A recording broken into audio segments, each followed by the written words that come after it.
Hi people, welcome to my channel. I'm Arpita Karwa and in this video I'm going to talk about logical reasoning and the types of questions you might come across in the exam hall.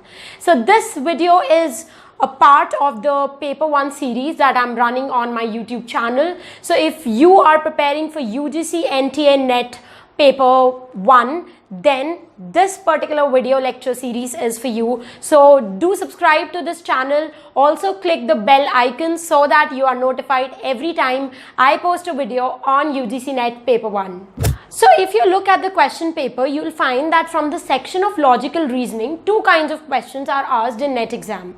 The first kind of question concerns with the theoretical portion of logical reasoning. So you will be asked definition and some important theoretical concept. And the second kind of question that you will see are the practical questions in which you have to use your brain and then solve the question according to the theoretical concepts. So we'll start with the theoretical kind of questions and then gradually we'll move towards the practical portion. So the first kind of question that you will encounter is about argument. Okay, you will be asked about what is an argument, what is a premise, what is a conclusion.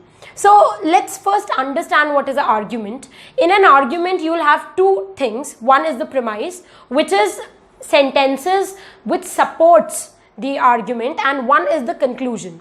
For example, if I give you an argument saying that Aditya was driving his car over speed and Aditya was drunk, therefore Aditya was breaking the law. Now this is an argument. In this argument we have two premises. First one is Aditya was driving his car over speed limit, and the second premise is Aditya was drunk. These are the two things which support the conclusion. And what is the conclusion? That Aditya is breaking the law. So this is what an argument is all about. So argument will have premise and will also have conclusion. So you must know what is a premise, what is a conclusion, and what makes an argument. So now once we are done with the theoretical portion, now let's move on to the second kind of questions that you will see in the paper. Now after looking at what is argument, it is important to know how many types of arguments are there. So if we divide arguments, we have two major kinds of argument. One is the inductive argument and other one is the deductive argument. Deductive argument moves from general to specific. For example, if I say that all men are mortal, that means har aadmi marta hai. Socrates is a man. Socrates is a man. Now on the basis of these two premises, I can conclude that Socrates is mortal. अगर हर आदमी मर जाता है और Socrates एक आदमी है तो Socrates भी मर जाएगा.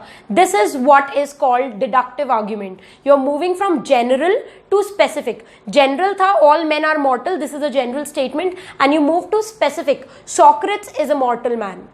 Okay. Now moving on to the another type of argument, which is inductive argument.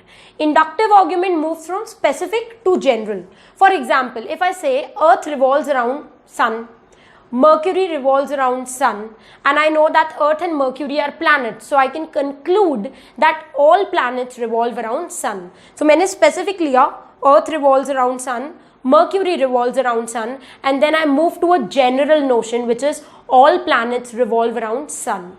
Now if you look at these two categories, they are subdivided.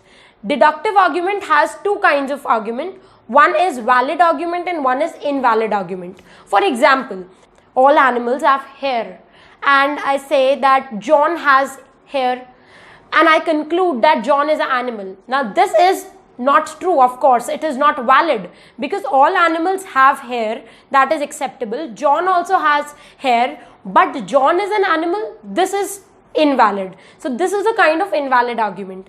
Similarly, inductive argument are further divided in two parts: strong argument and weak argument. So you must be aware of what is inductive argument, what is deductive argument, what is strong argument, what is weak argument, what is valid argument, and what is invalid argument.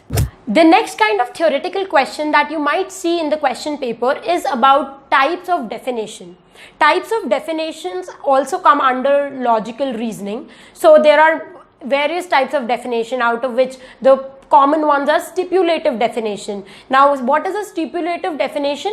कोई भी definition जो नई चीज़ों के लिए आ रही है. For example selfie, ये एक बहुत ही 21st सेंचुरी टर्म है जो पहले नहीं था.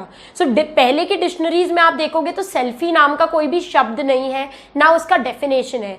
सो स्टिपुलेटिव डेफिनेशन मीन्स जो भी न्यूली कॉइंड टर्म्स हैं उनको जब हम डिफाइन करते हैं तो उस डेफिनेशन को बोला जाता है स्टिपुलेटिव definition. The next kind of definition is precising definition. For example, कोई एक definition जो एक particular situation के लिए fit होती है. आप movies देखने जाते हैं, movies में लिखा जाता है that students must show their ID cards. Now here the word student reflects any person who is below 18 years. So rather than writing below 18 years must show their ID cards, they have written students must show their ID cards. So student यहाँ पे defined है any person who is under 18 years of age. So this is a precising definition, precisely used for that particular situation. एक school में student की definition बहुत different है और एक मूवी हॉल में स्टूडेंट की डेफिनेशन डिफरेंट है. The third kind of definition is persuasive definition. जब आप किसी को परस्यू करना चाहते हैं, कुछ सोचने पे मजबूर करना चाहते हैं. A person who is against abortion might define abortion as a murder of an innocent person, murder of an innocent child in the womb. This is a definition of abortion given by a person who hates abortion. So you can see that this definition is trying to pursue you to think about abortion in a very negative way. So these are some important kinds of definitions जो exam में पूछी जाती है. They might ask you what is a persuasive definition. They'll give you 4 options. You need to decide which of them is correct. Or they will give you the definition and they'll ask you that which kind of definition is this. Then you need to decide that whether it is stipulative or whether it is argumentative or whether it is persuasive. After looking at the theoretical section, it's time to look at the practical portion coming from logical reasoning. So the first kind of practical question that you will come across is Venn diagram. Now what are Venn diagrams? Venn diagrams are basically tools that are used to represent complex relationship.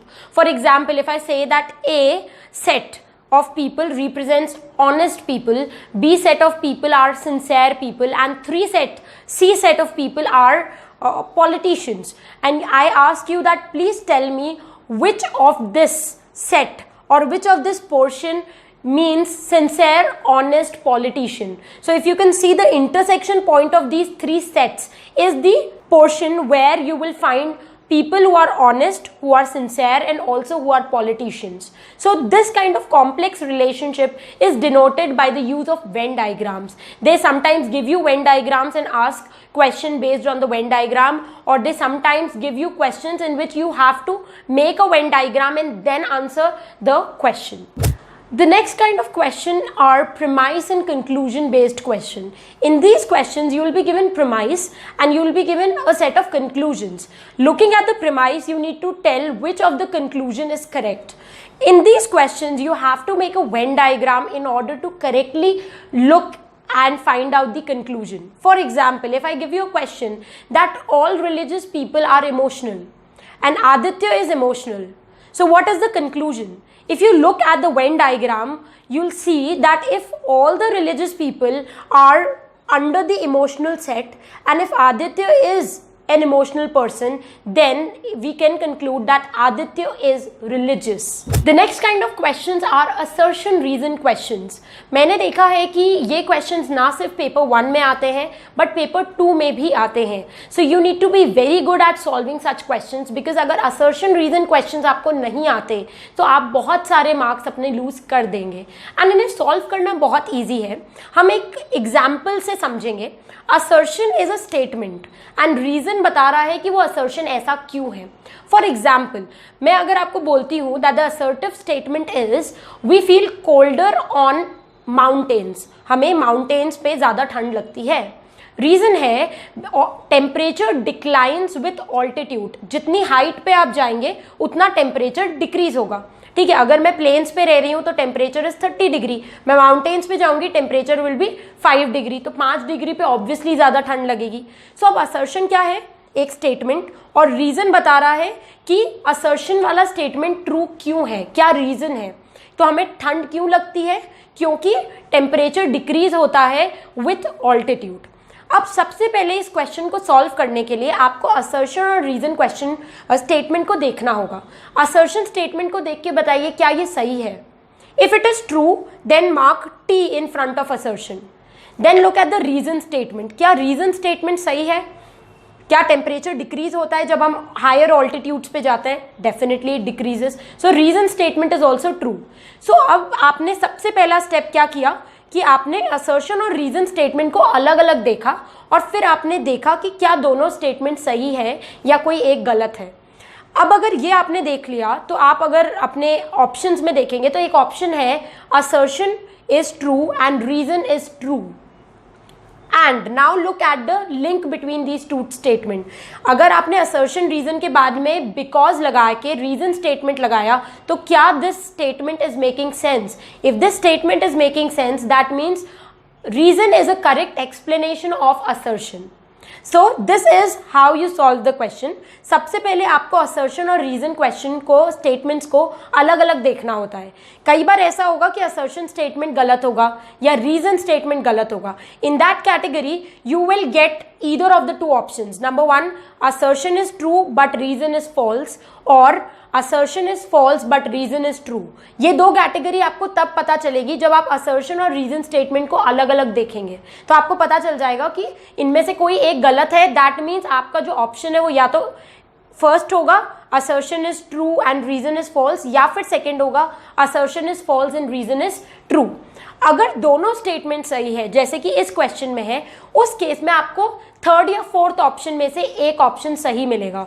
Assertion and reason both are true but reason is not a correct explanation of assertion, या फिर assertion and reason both are true and reason is a correct explanation of assertion. So अगर आप third fourth statement देखते हैं तो आपको पता चलेगा कि इस कैटेगरी में fourth statement is true. Assertion and reason both are true and reason is a correct explanation of assertion. But अगर मैं reason statement में डालती that sky is blue, now this is not a explanation of assertion. We feel cold on the mountains because the sky is blue. No, this is false. Both assertion and reason statements are true. Sky is blue, but still assertion statement का correct explanation reason नहीं दे रहा। So in this case third option is correct which is assertion and reason are true but reason is not a correct explanation of assertion. So आपने समझा, आपको दो steps में इस क्वेश्चन को डिवाइड करना है। पहले स्टेप में आप नॉर्मली असर्शन और रीजन स्टेटमेंट को अलग अलग पढ़ेंगे और देखेंगे क्या वो सही है या गलत। अगर सही है तो टी मार्क कर दीजिए, अगर गलत है तो एफ मार्क कर दीजिए। अगर एक भी गलत है तो आपके ए या बी में से एक ऑप्शन सही होगा। बट अगर दोनों सही है तो आपको एक स्टेप फर्दर जाके बिकॉज लगा के दोनों स्टेटमेंट को देखना है। फिर आपको पता चलेगा क्या असर्शन और रीजन स्टेटमेंट के बीच में लिंक है या नहीं। So this is how you solve any assertion reason question. We come on to the next kind of questions that you will find in logical reasoning section, which is verbal analogy. Now verbal analogy is one of the most easiest kind of questions you'll see in the paper. You are just asked to find the link between two words. For example, they'll give you a question like clock is to time, then thermometer is to what? Now if you convert this into a sentence, you'll say clock tells time, then thermometer tells what? Then thermometer tells temperature. So the correct option is temperature. So I'm giving you a short homework. I would like to know your views in the comment section. I'm giving you a question which you need to solve and tell me the correct answer in the comment section. The question is, if light is to blind, then speech is to what? If light is to blind, then speech is to what? So put your answers in the comment section and let me see how far you are able to solve the verbal analogies correctly. So we come on to the last kind of questions that you will find in logical reasoning section, and that are the questions related to square of opposition. You must be wondering what are square of opposition because you have never heard the term probably, but I will tell you a question which you might have seen in the paper frequently. The question goes like this: among the following propositions, two propositions are related in such a manner that they both cannot be false but they both can be true. You need to find the two propositions, and they'll give you 4 propositions. Now, when you look at the question, you feel as if this question requires like 5 to 10 minutes of your time, only then you can solve it. But I'm telling you a short trick which you can use to solve such questions within seconds. The short trick is square of opposition. Square of opposition is a concept जिसे आप समझ जाते हैं तो इस type के questions को solve करना बहुत ईजी हो जाता है. Within 30 seconds you can solve this question. बहुत सिंपल कॉन्सेप्ट है बट थोड़ा सा टाइम कंज्यूमिंग है. I would not be able to incorporate this in this video lecture, so my request is that go to YouTube, type square of opposition. You'll get a lot of YouTubers talking about how to solve such question, understand how square of opposition works, and then test yourself. I'm telling you, if you understand the concept of square of opposition, then these kind of questions would be a cakewalk for you. It's a very, very interesting concept and you'll love it once you understand it. You might have to put in a bit efforts to understand it for the first time, but once you master it, then I'm telling you, you will fall in love with this concept. So with that note, I end my discussion on logical reasoning. I've tried to give you a blueprint of all sort of questions that can come up in the exam and how to tackle those questions. I hope that this video was informative and it helped you in channelizing your preparation. If you like this video, then don't forget to give it a big fan thumbs up. Also subscribe to this channel because I post videos every weekend in order to help UGC NET aspirants in their preparation. You can also follow me on the social media platforms where I post the recent updates of UGC NET, of NTA, and also I am running this free GoNet quiz. You can go to my website arpitakarwa.com. All the previous year papers are there on the website. You can find them and then practice those papers in order to prepare well. Apart from that, if you are preparing for UGC NET English, then you can also join my online course in which I am providing 700 plus audio lectures, 200 plus PDFs and 200 plus mock tests. So if you are really interested in clearing NET this time, then this is one of the biggest opportunity you can get. That's it for this video. We'll meet very soon in the next video lecture. Till the time we meet next, happy learning, keep loving literature, and stay tuned to arpitakarwa.com.